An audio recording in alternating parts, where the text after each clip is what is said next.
Hello guys, मेरा नाम है हर्षा और मैं आप सभी का एक बार फिर से स्वागत करती हूँ मेरे चैनल हॉरर हंट पे।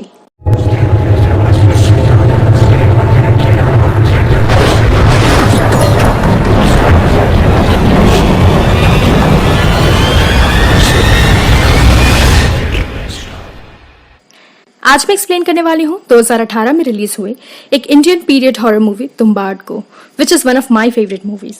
इस मूवी को दो डायरेक्टर्स ने मिलकर डायरेक्ट किया है, जिनके नाम है राही अनिल बर्वे एंड आनंद गांधी।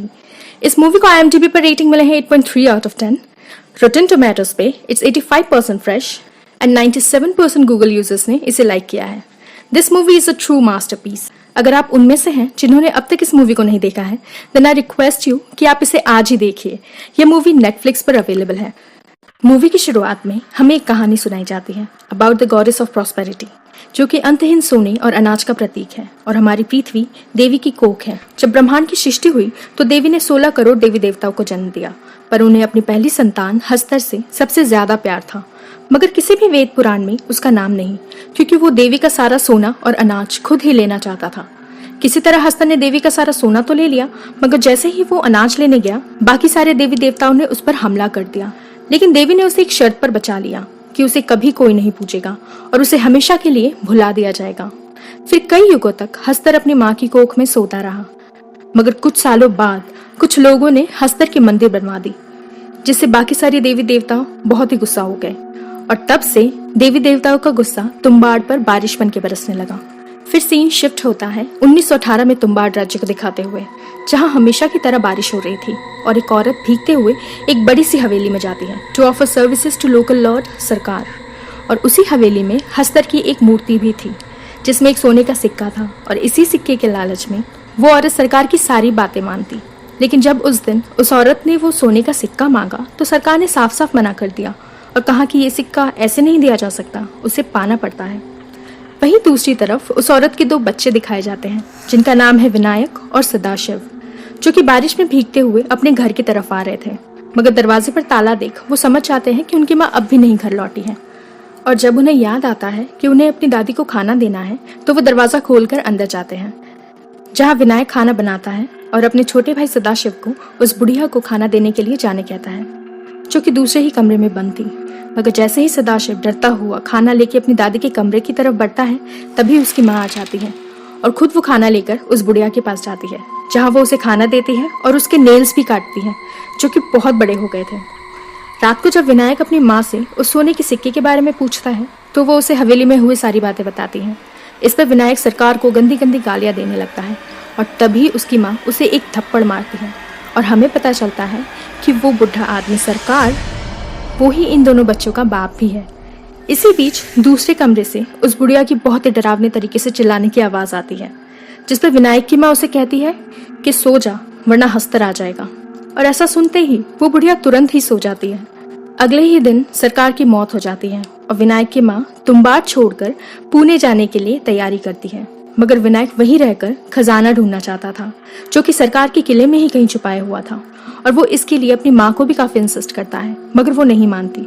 और फिर विनायक एंड सदाशिव बाहर खेलने चले जाते हैं, जहाँ सदाशिव पेड़ से नीचे गिर जाता है, जिससे उसका सर फट जाता है और उसकी माँ उसे लेकर डॉक्टर के पास जाने के लिए निकलती है और विनायक को अपनी दादी को खाना देने के लिए कह जाती है और ये भी बताती है कि अगर वो जाग जाए तो हस्तर का नाम ले, वो डरकर फिर से सो जाएगी। लेकिन उनके जाते ही विनायक हस्तर का नाम ही भूल चुका था और दूसरी तरफ उसकी बूढ़ी दादी भी भूख के कारण जाग जाती है और चिल्लाने लगती है। और खाना सामने ना पाने पर वो किसी तरह उस कमरे से बाहर निकल जाती है, जहां हमें पहली बार उस बुढ़िया की शक्ल दिखाई जाती है, जो कि एक अजीब से डरावने मॉन्स्टर में बदल गई थी और विनायक को खाना चाहती थी और उसे घसीटते हुए अपने कमरे में ले जाती है।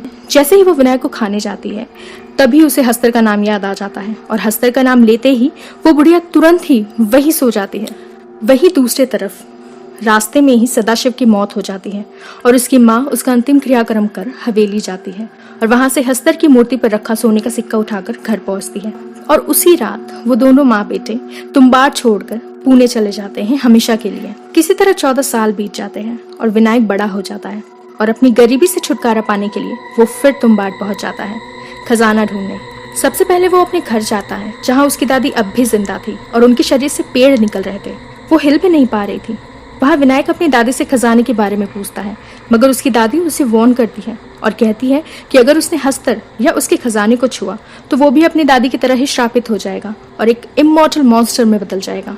दरअसल जो भी हस्तर को छूता वो एक अजीब से मॉन्स्टर में बदल जाता, जो कि हस्तर नाम से डरता है, सारा समय सोता है और उसे जब भूख लगे वो तभी जागता है और हस्तर का नाम सुनते ही फिर से सो जाता है और वो अमर हो जाता है। और उनकी मुक्ति तभी होगी जब कोई दूसरा इंसान उसे मुक्त करे, उन्हें मार कर।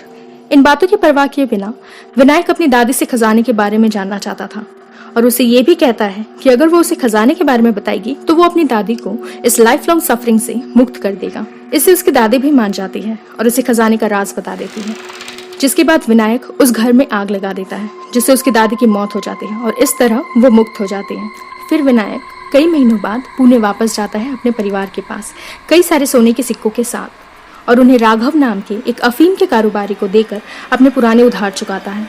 फिर विनायक बार बार तुम्बाड़ जाने लगा और वहां से लाए सोने के सिक्कों में से कुछ वो राघव को अच्छे दाम पर बेच देता, जिससे आहिस्ते आहिस्ते राघव को भी उस पर शक होने लगा कि आखिर इतने सारे सोने के सिक्के वो लाता कहाँ से है। राघव विनायक को अपने कारोबार में हिस्सेदार बनने का भी प्रस्ताव देता है, जिसे विनायक साफ साफ मना कर देता है और विनायक का राज जानने के लिए राघव एक चाल चलता है, जहां वो एक औरत को विनायक के घर नौकरानी बनाकर भेजता है, जिससे कि वो विनायक से सारे राज निकलवा पाए। मगर उसकी ये कोशिश भी नाकामयाब होती है, क्योंकि विनायक को इसके बारे में पता चल जाता है और उसे बहुत गुस्सा आता है और वो तुम्बाड की तरफ जाने लगता है।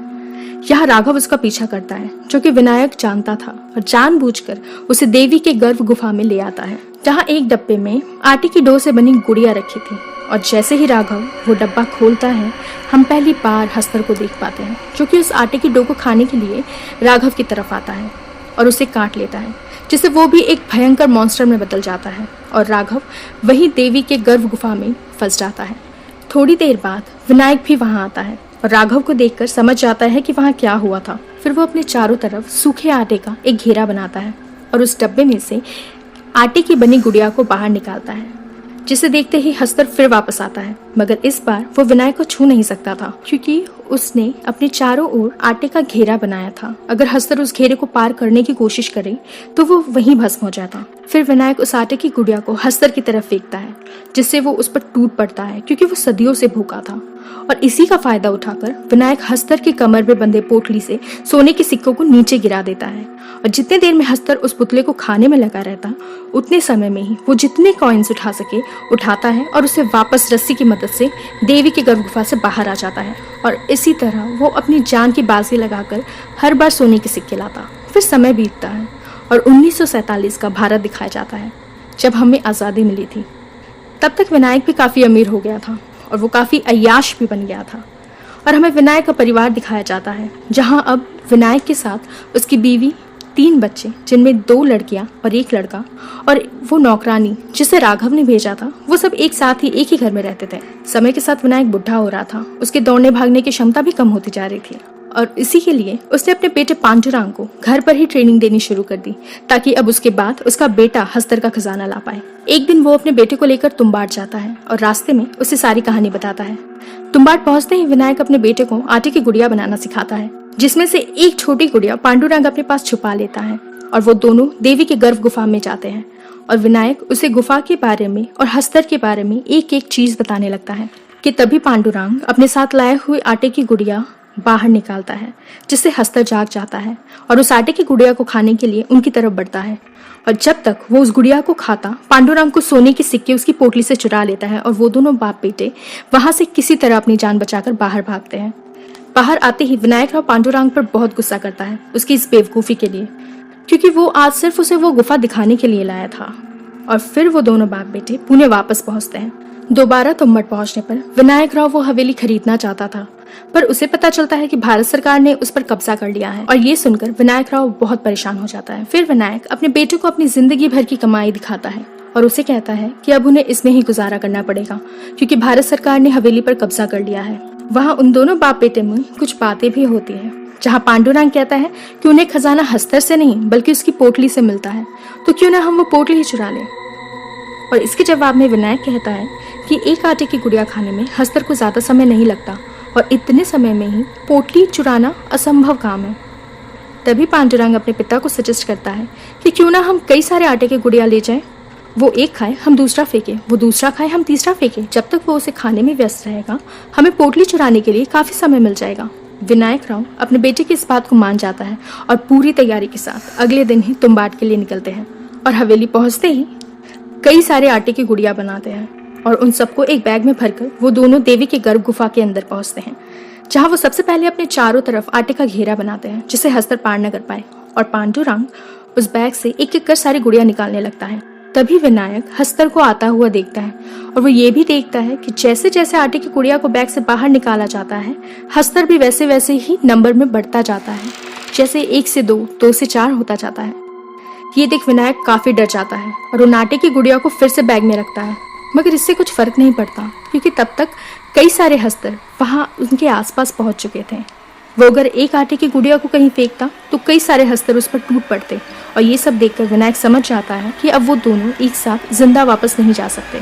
और अंत में अपनी बेटी की जान बचाने के लिए विनायक राव सारे आटे की गुड़िया को अपने शरीर में ही बांध लेता है और रस्सी से ऊपर भागता है, जिससे सारे हस्तर उसके पीछे भागने लगते हैं। और इस मौके का फायदा उठाकर पांडुरंग वहां से सुरक्षित बाहर निकल पाता है। बाहर निकलते ही पांडुरंग देखता है कि उसका पिता भी हस्तर से श्रापित हो चुका है और मॉन्स्टर में बदल गया है, मगर किसी तरह वो हस्तर की पोटली चुराने में सफल हो जाता है। और जब वो उस पोटली को अपने बेटे को देता है वो अपने पिता की हालत देखकर उसे लेने से इनकार कर देता है और उसे इस दर्द से मुक्ति दिलाने के लिए आग से जला देता है, जिससे वो वहीं खत्म हो जाता है। और यहाँ इस मूवी का भी दी एंड हो जाता है एक बहुत इंपॉर्टेंट मैसेज के साथ कि लालच बुरी बला है। तो आज के लिए इतना ही। अगर आपको मेरी एक्सप्लेनेशन पसंद आई है तो please hit that like share and subscribe button. तो अब मिलता है नेक्स्ट वीक नेक्स्ट मूवी के साथ। Till then stay safe, bye bye.